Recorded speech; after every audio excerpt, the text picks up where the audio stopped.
Здравствуйте, дорогие подписчики! Сегодня разбираем карту колоды Безумной Луны, Верховная Жрица. Сюжет карты. Луналикая жрица хранит тайны лунного королевства. На ее лице написан решительный отказ каждому, кто обратится к ней за знаниями. Ее руки скрещены на груди. Это не тишина, а гробовое молчание.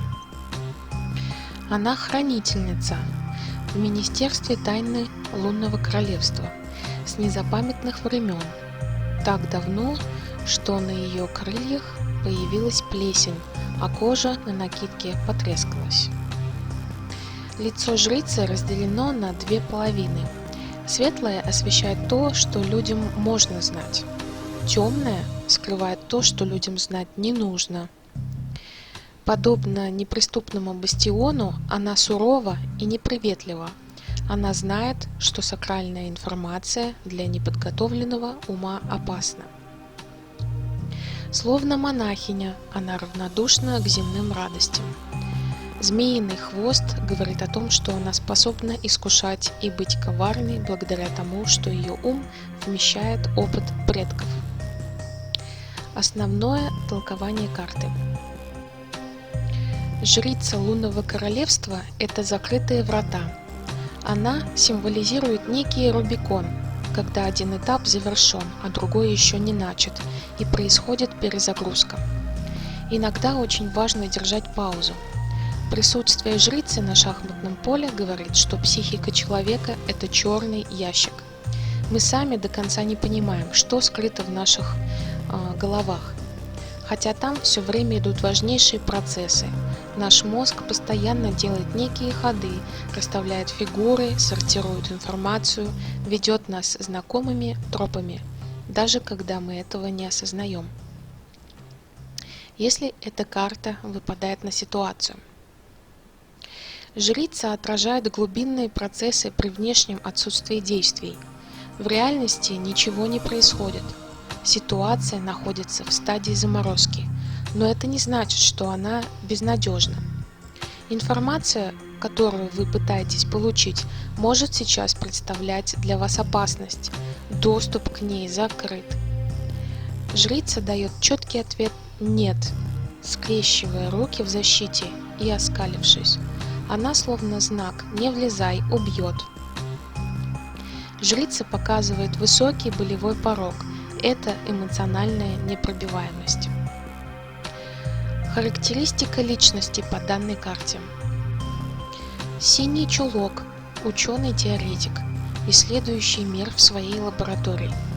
Человек очень умен и обладает большими знаниями. Внешне невзрачен, так как не считает нужным уделять внимание такой ерунде. Перед ним стоят более высокие задачи. Для жрицы характерна холодность с людьми и интеллектуальное высокомерие. Она живет в своем мире, ее ценности непопулярны и мало кому понятны. Такие люди – аскеты, которым неинтересна бытовая устроенность.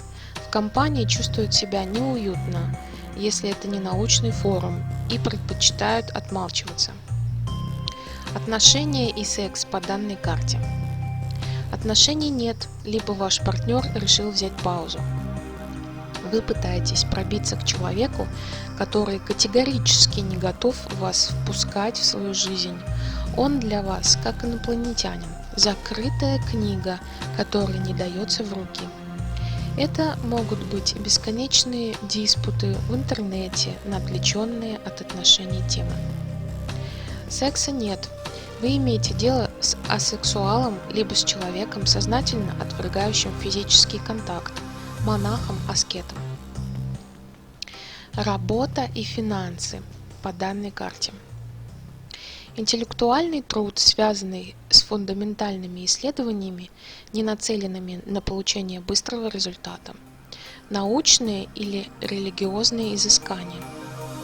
Долгосрочные вложения в технологии, которые могут в далеком будущем привести к богатству и даже положить начало целой отрасли, но сегодня предсказать финансовую эффективность невозможно. Часто монетизация открытия происходит после смерти ученого и первого инвестора. Девиация, то есть нестандартное поведение по данной карте. Это оторванность от внешнего мира, полное бесчувствие, аутичное поведение. Человек испытывает огромные сложности в социуме. Если эта карта выпала на карту дня. За спиной жрицы не видно Луны, значение карты практически не меняется в зависимости от лунной фазы. Появление жрицы призывает сказать всем делам «нет». Ничего важного на этот день не планировать. Лучшее занятие дня – чтение книг, просмотр интеллектуального кино или длинного сериала, пребывание в тишине и размышления о вечном. Перезагрузите свой мозг, чтобы начать завтрашний день с новыми силами.